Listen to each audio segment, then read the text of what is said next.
Salut à tous, c'est Lunaris. Aujourd'hui, le test de la Ducati Scrambler 800 Night Shift de 2024. Allez, c'est parti.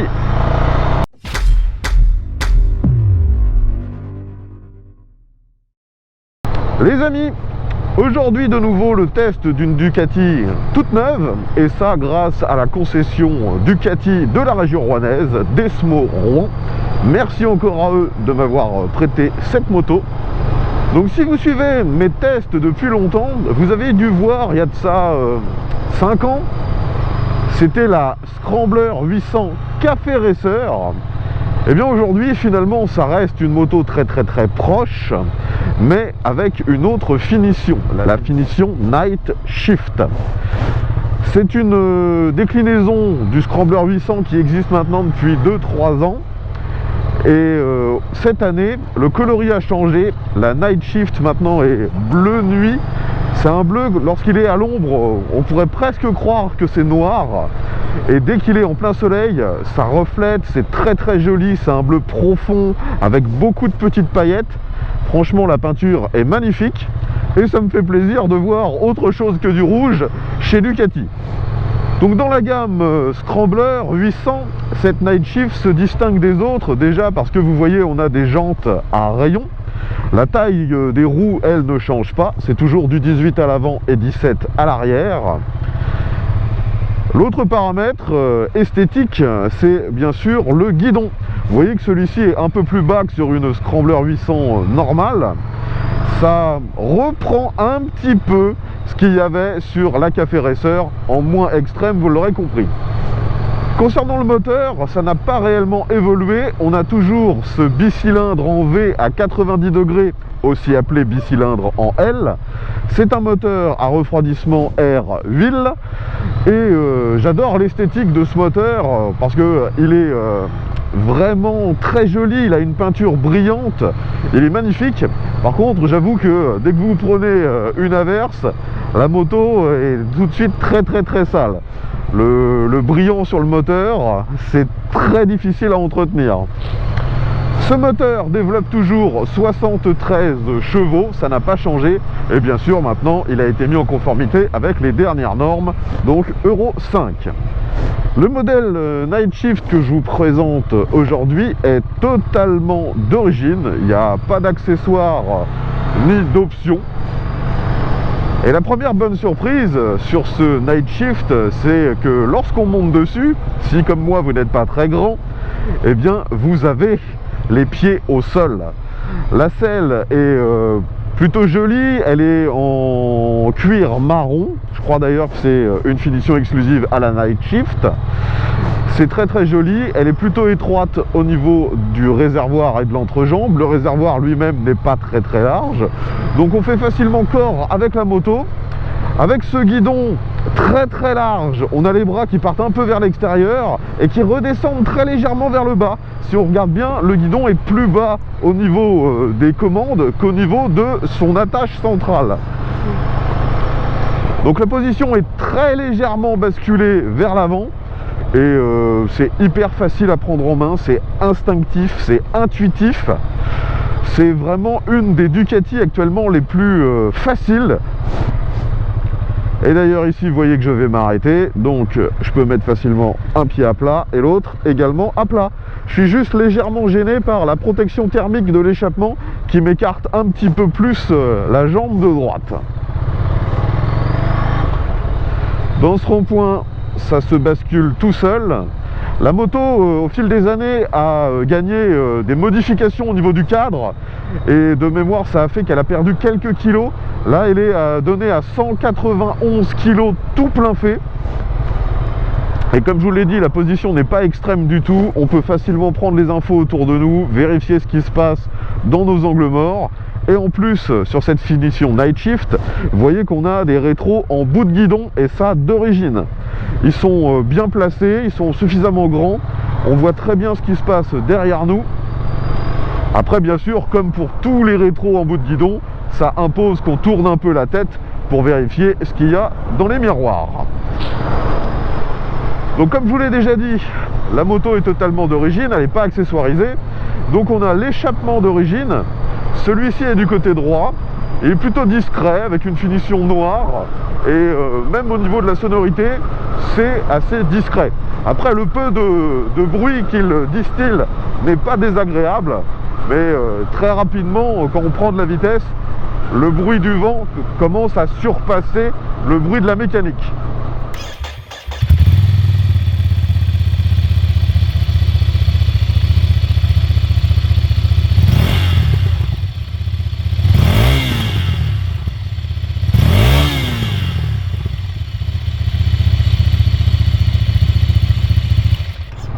Par contre, une petite déception pour moi sur ce modèle. D'origine, la moto n'est pas livrée avec un shifter. On a une boîte à 6 rapports qui fonctionne très bien, il n'y a aucun souci là-dessus, mais le shifter n'est disponible qu'en option. Ça, je trouve que c'est un peu dommage et difficile à justifier pour une moto à ce prix-là. Vous voyez que maintenant je suis sorti de l'agglomération, j'arrive à environ 80, et comme vous pouvez vous en douter, avec une moto de ce style, il n'y a aucune protection. Dès qu'on dépasse donc les 70-80, on se prend quand même pas mal d'air en pleine tête, mais bon, ça reste tout à fait tolérable. Maintenant, j'arrive dans le passage que je prends à chaque fois à basse vitesse, donc là je suis en deuxième, et ça se manœuvre vraiment sans difficulté. Sur cette moto, comme je vous l'ai dit, on a toujours la même taille de roue, donc également la même taille de pneus. Sur ce modèle, on a donc une roue en 18 en 110 à l'avant, et c'est un gros pneu en 180 à l'arrière. Donc les amis, nous voilà ici pour tester l'accélération de ce petit bolide. Donc je rappelle, moteur en V à 90 degrés de 73 chevaux. La moto pèse tout plein fait 191 kg. C'est une machine moderne, donc on a de l'électronique, on a des assistances, il y a l'ABS bien sûr, il y a aussi un traction control, on a deux cartographies d'injection, la cartographie road, ensuite la cartographie sport. Et d'ailleurs, si je ne me trompe pas, tout ça, ce sont des améliorations par rapport aux générations précédentes de Scrambler. Donc aujourd'hui, moi, je vais faire une première accélération en mode road, et on le refera la même chose dans l'autre sens, en mode sport, voir s'il y a une réelle différence. Allez, c'est parti, let's go. Vous voyez qu'il faut quand même monter un peu dans les tours pour entendre le moteur, parce que là, si on reste à moins de 3000 tours, c'est très feutré. Enfin, c'est parti.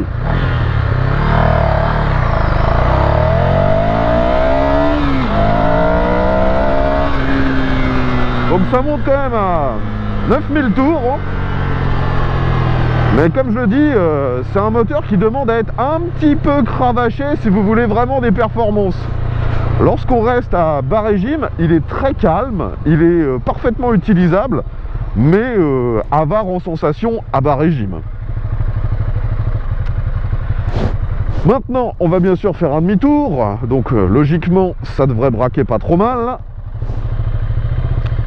Alors, vais-je réussir à rester sur l'espace de la route? Eh bien oui, je finis pile sur l'autre fil, donc c'est pas mal. Maintenant, je change de mode, donc c'est facile à faire, il n'y en a que deux, Donc là maintenant ça me passe en puissance élevée, et j'ai le traction control qui est un petit peu moins intrusif, dirons-nous, même si je ne l'ai pas vraiment senti sur le précédent test. Allez, maintenant on refait une accélération, puis on va tester le freinage. Let's go.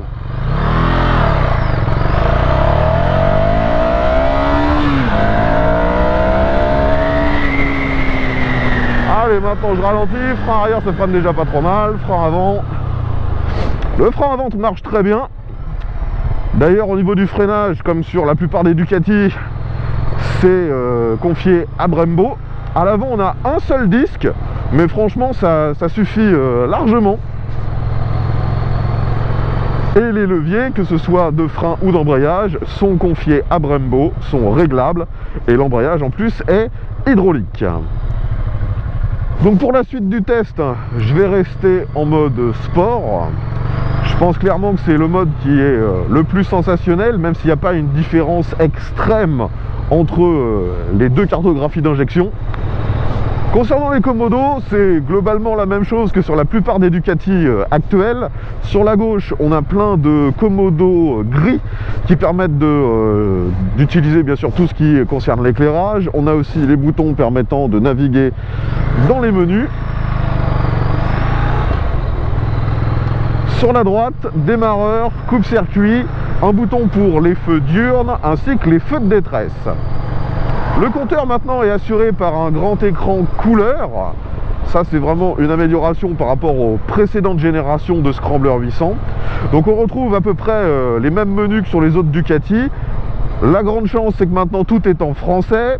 On retrouve bien sûr les différents modes, le rapport engagé, le contour, la vitesse, la conso instantanée, moyenne, la jauge de carburant, les paramétrages de tous les modes. Enfin, c'est très très complet. Il y a une horloge, la température. Je vois pas vraiment de paramètres qui viendraient à manquer. Maintenant, on va vérifier si ce moteur est souple. La dernière fois que j'ai testé cette machine, c'était assez surprenant pour moi de voir un moteur de ce genre descendre aussi bas dans les tours. Là, vous voyez que je suis à peine à 2000 tours en deuxième à 25 et ça reprend tranquillement. Je vais monter, là je suis en quatrième à 2000 tours pile, cinquième à 1800 tours, et là j'arrive vraiment au seuil de souplesse, ça tremble, ça tremble, ça tremble, et ça finit par repartir, arriver un peu au-delà des 2000. Donc pour un moteur, de nouveau, de cette architecture, un gros bicylindre en V à 90 degrés, descendre à 2000 tours, voire même un peu en dessous, c'est vraiment très très bien, c'est très surprenant. Les anciens moteurs qui, eux, avaient vraiment plus de sensations, descendaient très difficilement en dessous des 3000 tours. De nouveau un passage à basse vitesse et franchement ça se manie très très très facilement. Certains pourraient penser qu'avec ces pneus typés un petit peu tout-terrain, ce soit plus difficile. Et ben en fait pas du tout, hein. L'esthétique est vraiment tout-terrain, mais finalement la conception du pneu fait que sur route on n'a aucune sensation de flou. J'aime beaucoup ces pneus de chez Pirelli.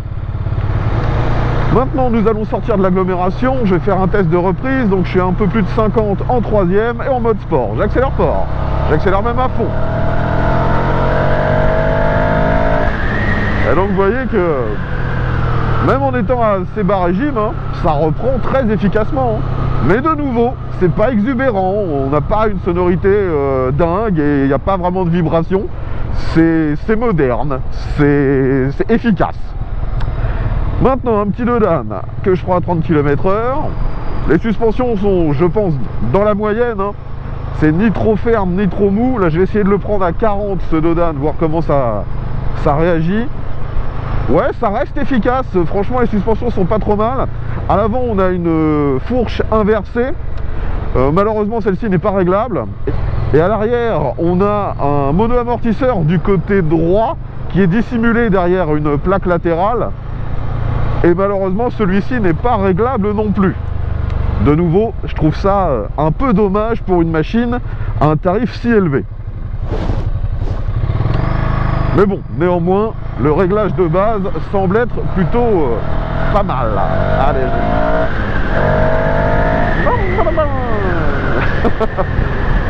Bon, quand on commence à faire un peu l'imbécile, c'est possible de s'amuser, bien sûr.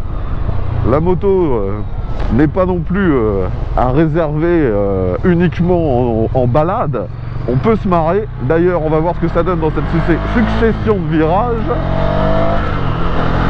De nouveau, je trouve que ça se bascule vraiment très très facilement d'un angle à l'autre. On n'est pas gêné par la roue en 18.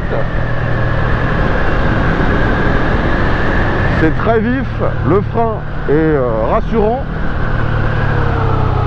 Et d'ailleurs, même quand on freine fort, la suspension avant ne s'enfonce pas trop, c'est vraiment bien dimensionné.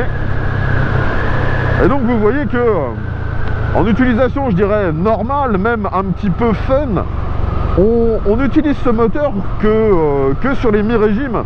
C'est rare que je me retrouve au-delà des 6000. Un autre petit rond-point. Ça se bascule toujours aussi facilement. On va déplacer ce poids lourd. Et c'est parti.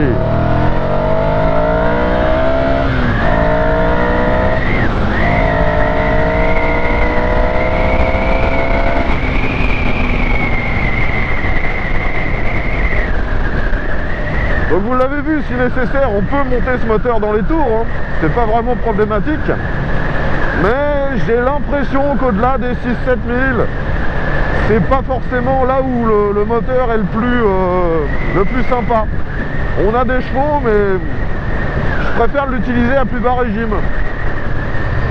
Ça se bascule tout seul, prise d'info nickel, et je réaccélère.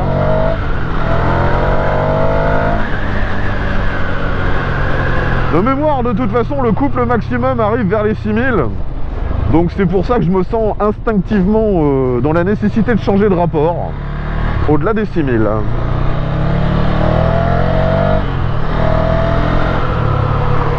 Et franchement, ça se manœuvre très bien. On arrive maintenant sur l'autoroute. Alors, il n'y a pas l'air d'avoir grand monde. Je vais pouvoir m'engager, j'accélère un peu fort.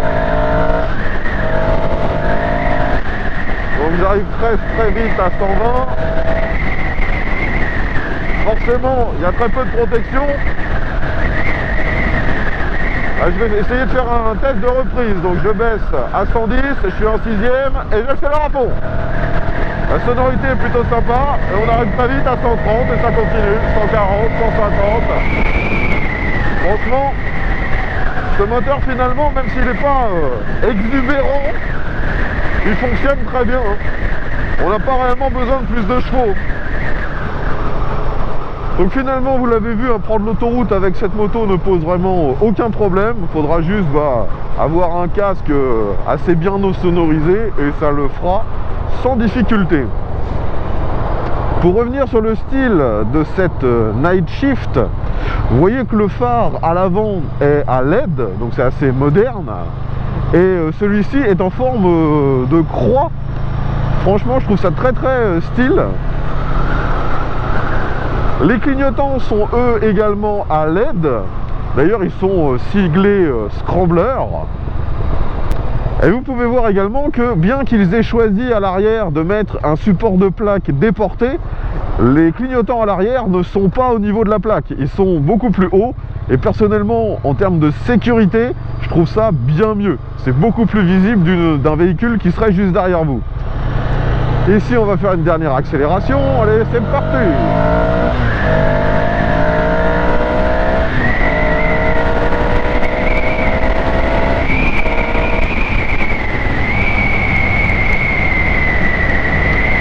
Ouais, de nouveau, ça marche vraiment pas mal. Hein. Et un petit freinage.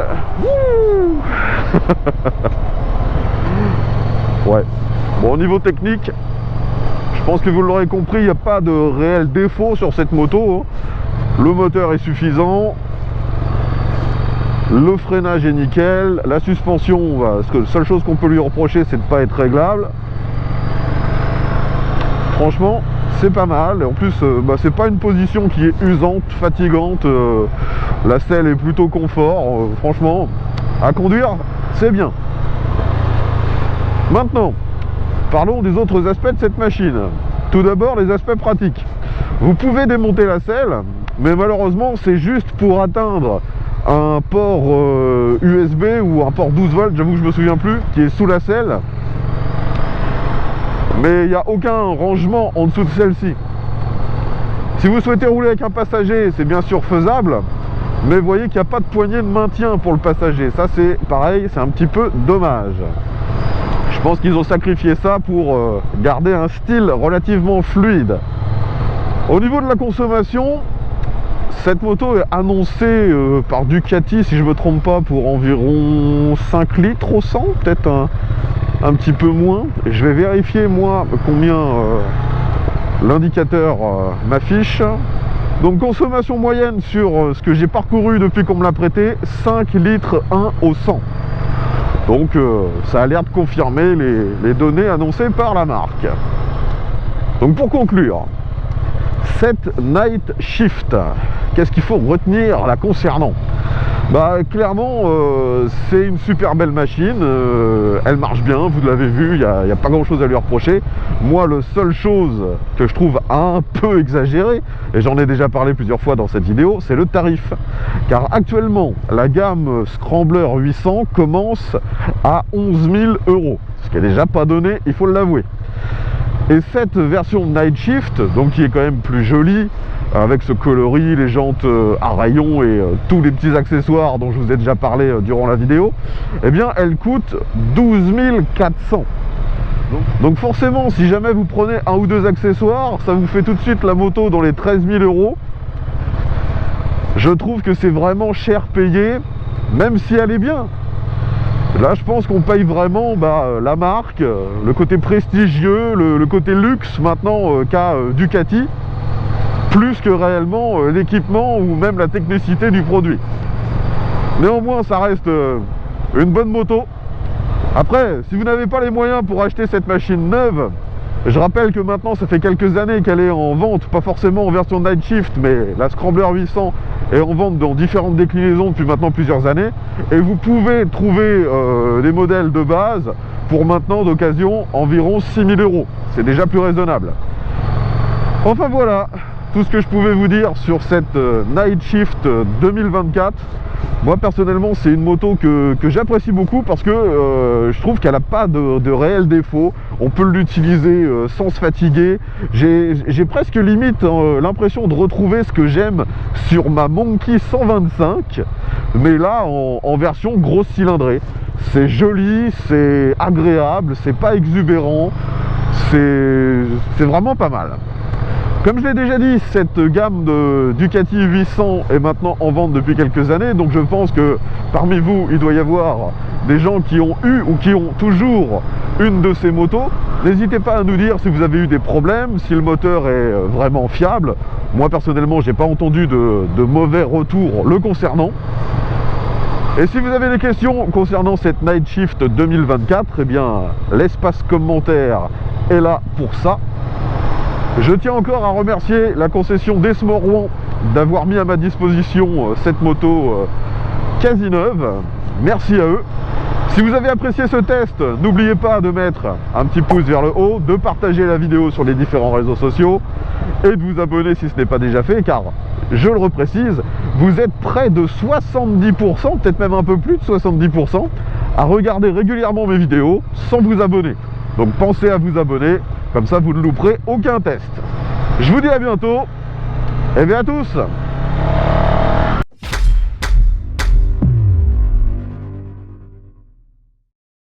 Finalement, cette gamme Scrambler me fait beaucoup penser à la gamme 90 chez BMW. Vous avez une moto néo-rétro, mais avec des performances vraiment modernes, un tarif relativement élevé et des finitions qui se déclinent presque à l'infini.